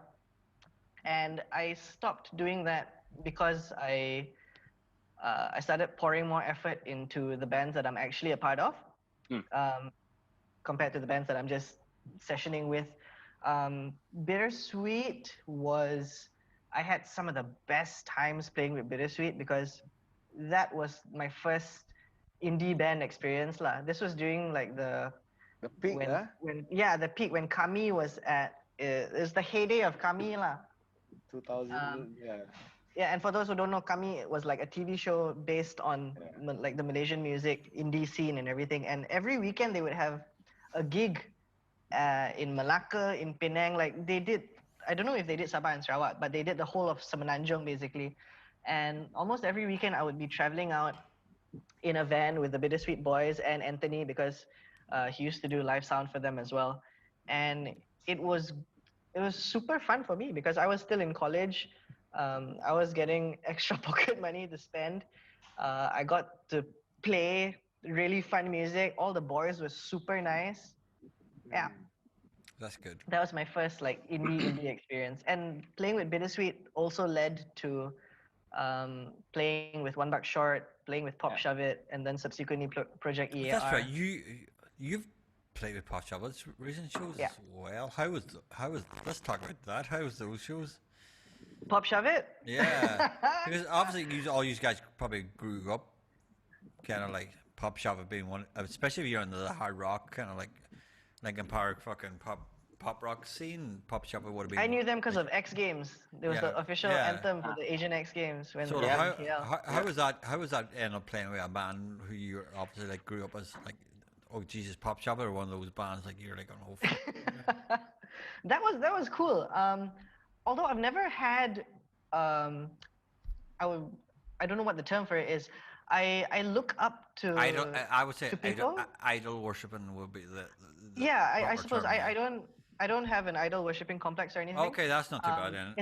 It's more of a respect thing. So if I get to meet the people who I respect, it's more of like I want to hang out with you compared to can I have your autograph? You know. So I think with all the bands I was lucky enough to session with, it was that, and I was blown away by Pop Shove It because everyone in the band had something to bring to the table. Like Uno is a producer, AJ is a producer, JD is a producer, Moots, he works all over the damn place. He was on radio, he's in business, retail, everything. And AJ, I spent a lot of time with AJ because bassist and drummer. And also I found out that the drums was actually his first instrument. And so I've seen him play. And he's amazing. AJ plays kit. jazz drums like he loves just jumping around playing jazz drums. And in some rehearsal sessions for Pop Shove It or Project EAR, like after we've rehearsed one set, we would take a break. He would hop on the kit and he'll start jamming. I'll hop on the bass and play whatever, try to follow him lah. And I really enjoy those moments. That's good. That's very good. Like, but those are the cool moments where you just like, these are chilled fucking moments. There's nothing stressed. It's playing with Estrange was a different kind of sensation because, kind of like similar to Pop Shove It, I guess. Like a song you hear on the radio and you used to sing along to. Now you're on stage playing it.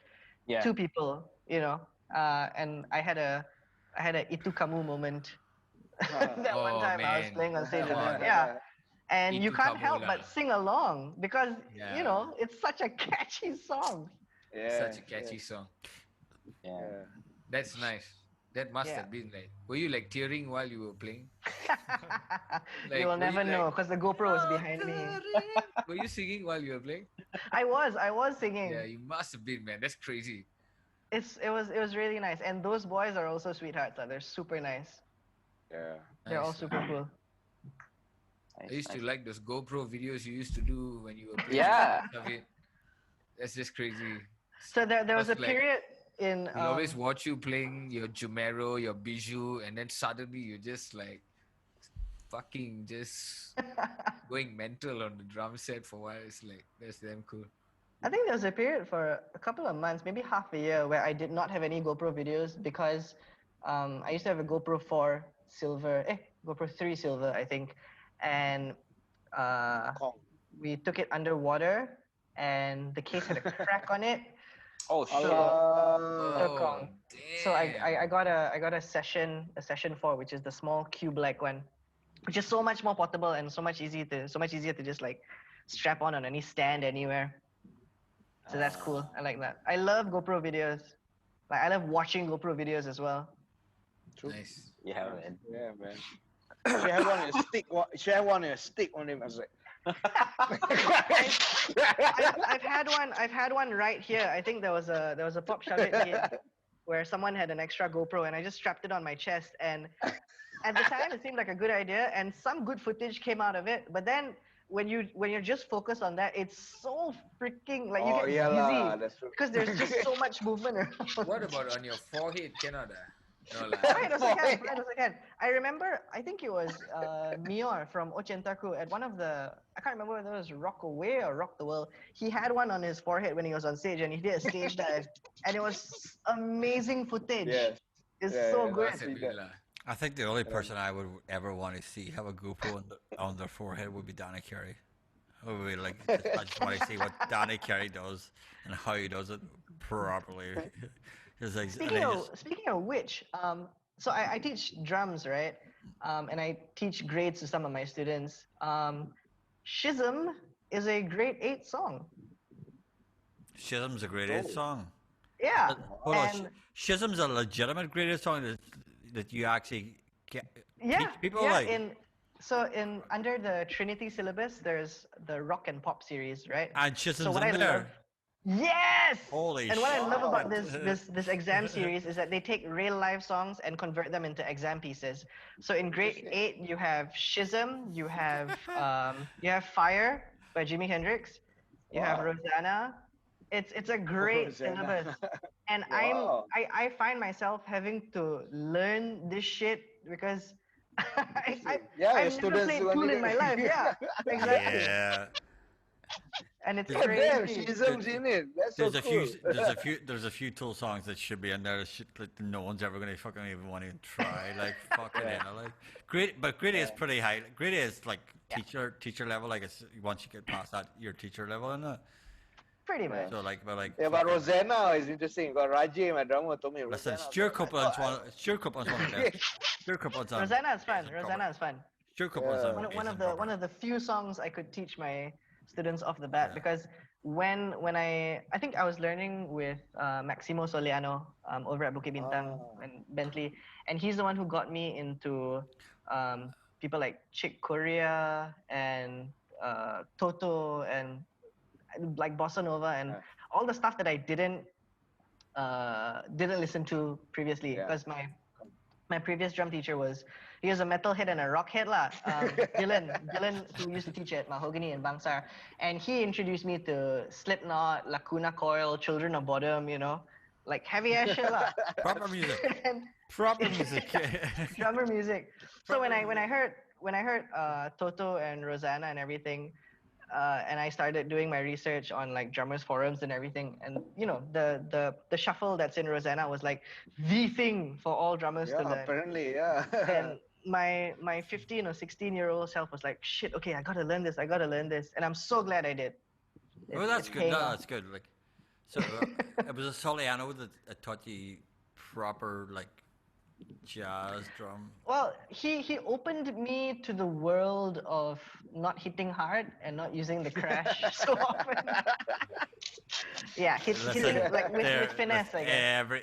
It's not hitting hard. It's using the cymbals as a fucking like a crutch. Every Right, to rock fill in drummer. I injured myself because played bass Every bitches and rock- played drums. I just like after Every I rock drummer. gave up my drum. Every rock drummer used to use the cymbals as crutches. You like That's a very good point, and I found myself doing that as well, and I still find myself doing that to fill in the sonic space because you use the cymbal wash as a crutch. as a crutch. As a crutch. Yeah, it's a Exactly. crutch. Rock It's a drummers crutch, use yeah. rock drummers use cymbals as crutches. It's like a Yeah. I can't do this. I'll just Yeah. hit the china. I'll hit the china or I'll hit the ride. Like, and you're like going like, and you're like going, holy shit, that's fucking terrible. Like, so I don't want like, to snare. I wanna crush you. rock drummers always. I think Ra- one thing I always rather try to rather remind than myself- understanding that the spaces make sometimes the spaces make the music. The spaces usually Yeah. make the fucking music. Like Exactly, you just let exactly. it, let it go. Like, and you're like, yeah, that sounds That's one way thing I better. try to remind myself of is what John Cage said, like music is sound and silence. Yeah, Just absolutely. embrace both and play both. Yeah, absolutely. What matters is between the notes. Yeah, that's important. Exactly, it's the space. It's what's the space in you give. between the notes that can be Yeah. that can make the song rather than fucking try to fill the song in with nonsense. Like you're like, oh fuck no, just let the song breathe. Let the song breathe. You'll be okay. It'll Just be okay. breathe in the song. Yeah. Yeah. Just the song. Come on, like guys. Were you just waiting there to make your statement there, Brandon? Cheers, like guys. One more time, cheers. Yes. Yes. Oh, Brandon's on a roll today. Brandon's on a roll. The can keeps changing colors. I don't know how. It's Not all- bad, huh? Talented Not bad, Ken. lah. Not bad. Not bad. Brandon's doing alright. Anything new coming from Bijou and Jumero, Ryan? Jamero just Um, released a new song this last weekend. Yeah, so Jumeirah Yeah. just Yeah, released that's one, nice. That's and nice. we recorded that over MCO as well. And that was Yeah. also like kind of mobile recording. Some was done. My drums are all done here. It was all programmed here at home. Okay, cool. And I think we sent it over to Anand. Yeah. And Anand did the mixing. I think we tracked the guitar, bass, and vocals over at Anand's studio. Yeah. I like For Alec, like- Bichu, It's a good song. Bloom, right? yeah, Bloom. So Bloom's Jumeirah's one. Very nice. I was in the studio just the other day recording a new track with Bichu, and that was done over at Riro Play Space with Roseanne okay. and Melina. Roseanne. Yeah, Maybe that is the- also a beautiful space. maybe the best fucking recording studio in Malaysia at the moment. No nepotism And- going on because I work in it like every so No, often, but like there's a bunch no of the guests nepotism who going have on here. been at on all, the like, show have also been saying the same thing. there's- It's a there's- cool Oh, space. yeah, we were recording there. Oh, all right, yeah. Yeah, So it it's- is. like It is. it's like it. it It's is. Roseanne's managed to turn it into a fantastic place to fucking just create music. It's just amazing, like, and Nice. the music, it's just We should comfortable. bring It's the- just really yeah. comfortable, like absolutely comfortable space to create music. It is, and when I rolled up, because I usually bring my snare pedal and cymbals But no. whenever I go. He's got all the snares and all the pedals. Yes, That's and the it's thing. great because you have Kevin there to I think Exactly, Kevin and him set up the drums. Kevin's Roseanne's assistant, like, and like Kevin's Yeah. there, and Kevin is amazing. and Roseanne's got all those Canopus gig They sound amazing. kids They that sound are all beautiful. just like I've never heard of Canopus until I started working with Roseanne, and for every style of music, because I've been there for sessions from everything from jazz to rock to indie to metal, and those Canopus gigs fucking work with all of it. It's nuts to watch those kids work spectacularly well with the style of music you want to do, like, and they sound Yep. amazing. They sound fucking amazing, like, oh god, like, and the room sound, the drum sound in that room is fucking, it is what you want, like, especially great. the fact that they stick the big, the two big, Roseanne likes to do for rock music. It actually the Soundgarden thing where he puts the 18-inch subwoofers in the room. Directed back. Yeah, directed back Whoa. with the recording, like, and it's so it makes a big rock drum sound even bigger. It sounds absolutely amazing. Like it sounds fucking fantastic. Like, so like I don't know if he did that with you. He did that with you guys. He may I didn't have. see. I didn't notice any You subs. may not have noticed because I've been in the room and I didn't realize it was going on after until I asked, and I asked him, was the woofer on? He goes, yeah, it was on. I was going, oh shit. But yeah, it works really, really fucking well in that room. That's another thing I enjoy dabbling in is like the recording of things. And Yeah. with drum recording, there's so many things that you can do. And I was Dude. watching a Steve Albini video the other day, and he uses like a lapel mic, and he just dangles it over the bass drum To get the close snap, to where the beater to strikes. get the Yeah. snap, to get the snap. And And you he know that a mic swears like by that is it. gonna break up. And he swears by to get that off the kick drum. Albini swears by it. The fact that Albini says he has no use for an SM57, where all of us have used SM57s for generations. He goes, I don't get a use of it. I've never used it properly. I don't use it. And you're like, well, like, I love Albini. I've got about 3 or 4 friends bands who have recorded in that studio with Albini. nice. Yeah. And but Albini is Albini. Like he has He's a a wizard. law unto himself. Yeah, he's a wizard of what he does, but he's a law unto himself. Right after this, I'll send you a few YouTube videos of my friends Yeah. recording in the studio with Albini. Like you'll be going, oh, Nice. lucky bastards. But yeah, they raised up money and they just went and fucking recorded with him. Like, It's very that's why his rationale for recording analog is spot on. He doesn't trust digital recording because he doesn't trust the fact that the medium will be saved properly, and his whole thing is the musician's music is sacrosanct. So for him, the only thing that continues to be sacrosanct is tape, where he can just put the tape back in on any medium anywhere in the world, and you can remix it if you need to remix Yep. it.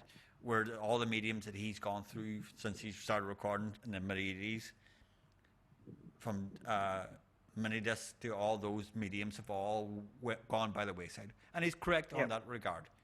All the mediums that people have tried to use to record music digitally have gone by the wayside, and his medium has still been solid. So he's completely right on that regard. Why he does. And also his philosophy is so. His philosophy is so fantastic. His philosophy of it's the same as the Fugazi philosophy, which is the same as like the music. Essentially, it's one sentence. The music is sacrosanct. The music is sacrosanct. That comes before everything.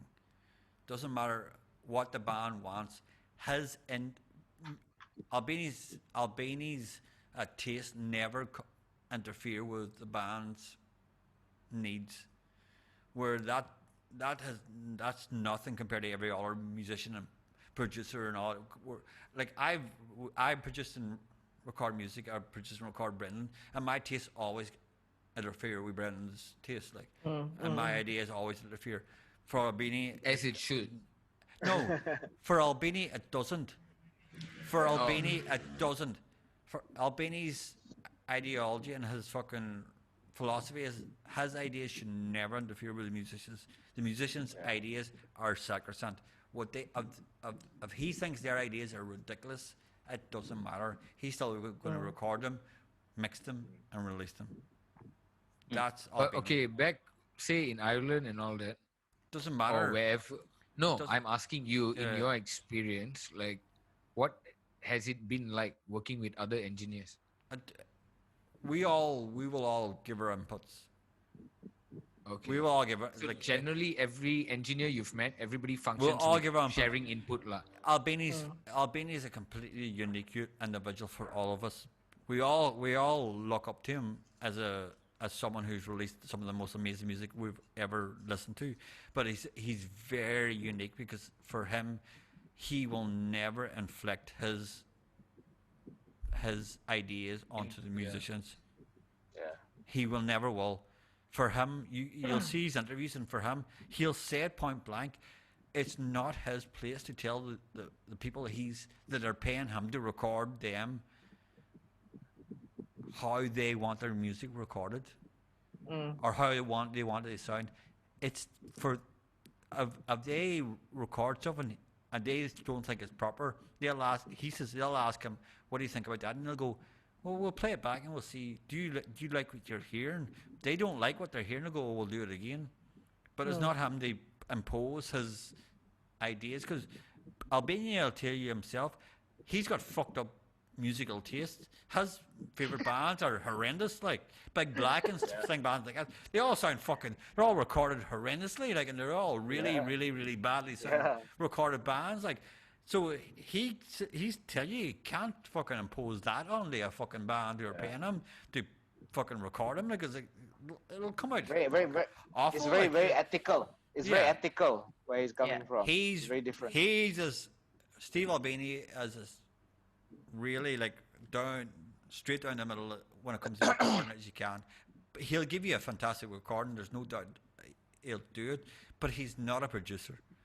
Yeah. Never. Like he doesn't want to be credited as No, producer, there's a right? reason. Like Yeah. Steve Albini turned down the chance to take points of the Nirvana album. Yeah, He turned down that. Usually producers take 1% point of producing an album. If Steve Albini took 1% point of producing that album, he would have made by this stage 15 million quid, and for him that's anathema. That to him that's fucking madness. And there's a reason why he wears a fucking like a kind of mechanics thing all the time with pencils and pens in his coat pocket, because for him he's an engineer. He is not a producer. He's not trying to manipulate the sound. He's trying to capture what the band sounds like. For him, it's capturing the energy of the band. It's not manipulating the sound to make it sound something different. So so we all respect that. It is almost like Al Schmidt. If anybody knows who Al Schmidt is like he works out of Capitol Records. He's been recording since 1932. He's done every jazz record, all the best jazz records ever made. And Al Schmidt doesn't use EQ or compression on almost any record. It's just a natural recording. And Albini's almost like Al Schmidt. It's just he wants to capture the natural vibe of the music that he hears. He's not trying to make it sound anything different to what the band are. Yeah. For him, the sound of the band is sacrosanct, and the ideas of the band are sacrosanct, and and I somewhat agree that the way it should be. But I still. As an engineer, I still want to make a kick drum sound really nice. And if I appreciate that. I'm from the camp that thinks like you can only sound as good as your audio engineer allows you to be. Absolutely. Like, if you piss off your audio engineer, no matter like if you're using like a 20K DW drum set with like perfectly tuned heads, you're still gonna sound like shit if you're at the hands of a pissed off engineer, you know? Yeah, absolutely. For me, Brandon, next next album must hear a bit of LDP. Hey, okay. Boleh. You can I'll just bring the setup outside. Okay, Hey, guys, we Do got that like 1 minute rumble. I left. want that rumble. okay, guys, we've come to the end of this really, really good, interesting fucking version of the number 20 of the Waiting Room podcast. 20, Ryan, thank you so 20th much. anniversary. Yeah, thanks for you so having much me, for being- guys. It's Ryan, a pleasure. I love You this. have- It's fun. Okay. Absolute 1 minute. pleasure. Is he not doing the wrap up? Yeah, No? Ryan, Yes. our usual wrap up is like We quickly, have like just give us 35 seconds to do a quick wrap up. It's usually a minute lah. what How's you've the got wrap going up? on in your What do I life. say? Go. What's coming just forward? What's coming your forward? plans, what's happening, pop. Let's go. Wow, wrap up. Okay, I really enjoy teaching, and I'm really glad I'm able to teach again. About 2 weeks ago, the government said one-on-one lessons weren't allowed, and then they rolled back on that order on Saturday. So now I'm once again allowed to conduct classes, and Nice. I think teaching is the one thing, if not performing live, that I truly love doing Fantastic. as a job. Yeah. So kids, go and fucking learn from the man. He's got Learn. so much energy. He's got so much passion for what he does. Go and learn. Anyway, thank you. With the Ryan, waiting room number 20 thanks a in bunch. the Thanks, books. guys. Thank you, guys. Cheers, bro. Thanks, man. Cheers. Be safe. Cheers. Be safe. Cheers. Oh, where's my drink? Cheers.